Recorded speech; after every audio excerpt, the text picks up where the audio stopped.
بسم الله الرحمن الرحيم. ازيكم حبايبي؟ يا رب تكونوا بخير. عاملين ايه؟ ان شاء الله النهارده هعمل معاكم طبق البليله ده. احلى طبق بقى يدفي في الشتاء، من الاكلات الجميله الشتويه بتاعتنا. تعالوا نشوف هنعمله ازاي، وطريقته سهله وبسيطه. طريقتنا القديمه، الطريقه المصريه. تعالوا نشوف هنعمله ازاي. انا جبت هنا ربع كيلو من القمح. الكميه دي بقى حسب راحتك انت واللي انت عايزاه. انا كنت عندي هنا ربع كيلو، نقيته وظبطته ورحت نقعته بميه دافيه. هحطه بقى كده يتنقع كام ساعة كده عبال ما اشوف ورايا ايه، وغطيته في المطبخ كده وسبته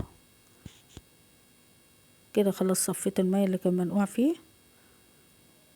وهحط له مية تاني. حطيه بقى تغسليه بقى تحت المية. هو هنا كان فتح، يعني القمح كان زيت كده وفتح. هاخده بقى تاني واروح اغسله اهو تحت الحنفية كده، لحد ما المية بتاعته تبقى صافية خالص. اهم حاجة تغسليه حلو، هو زي الفل يعني، نضيف ومتنقي وزي الفل. بس هتغسليه حلو بقى زي التأكيد بعد ما تنقع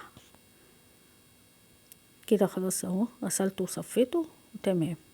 هروح بقى حلة على النار فيها حوالي لتر مية كده، وهنزل بالقمح بتاعي. يعني انا سبته منقوع كده بتاع 3-4 ساعات، وممكن نص ساعة ساعة، بس انا سبته براحته. يعني كان في ايدي شوية حاجات بعملها، فقلت يتنقع براحته. اول ما اخلص هديله بقى غلوة كده على البوتاجاز واسيبه.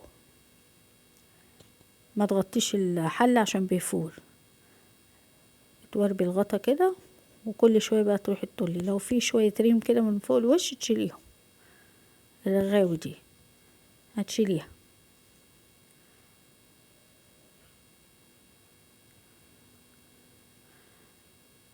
كده. تمام كده.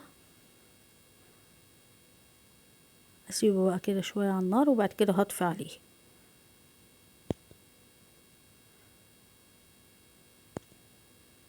كده. تمام. هغطيه بقى كده واسيبه مع نفسه كده.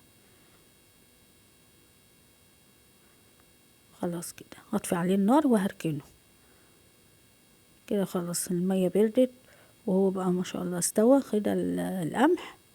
وفشر، احنا بنقول عليه فشر، يعني القمحة تلاقيها فتحت كده وزاد. اهو ما شاء الله اللهم بارك. بصوا ربع كيلو كمية حلوة اهو، محطتلوش اي حاجة، هو قمح بس كده. خلاص كده استوى. نحط له بقى الحاجات بتاعته.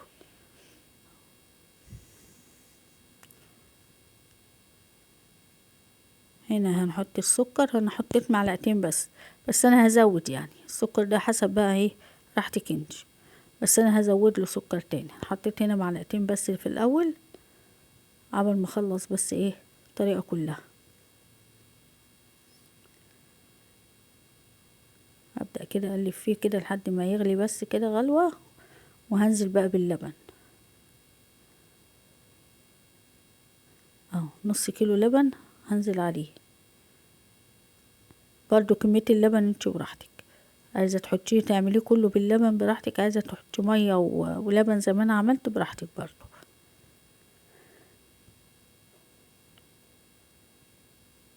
هنا بقى معايا معلقتين من النشا، معلقتين بتوع الاكل العادية، على نص كوباية مية، وهنزل بيها على الكمية دي بس كده.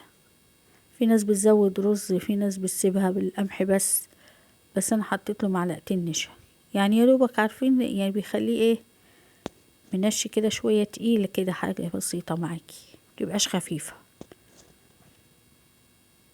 بس ما تزوديش الكمية عشان ما تقلبش معاكي العشورة.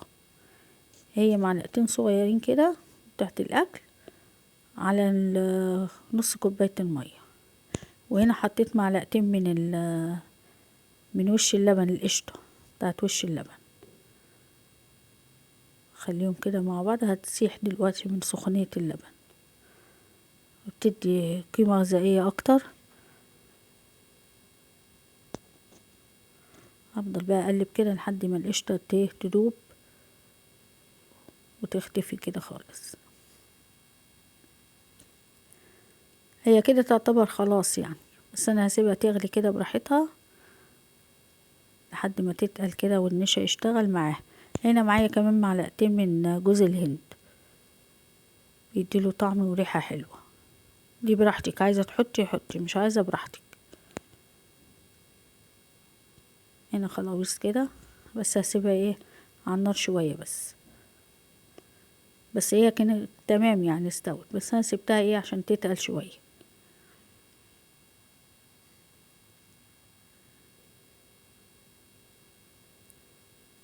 خلاص كده اجيب بقى الاطباق وهغرفها.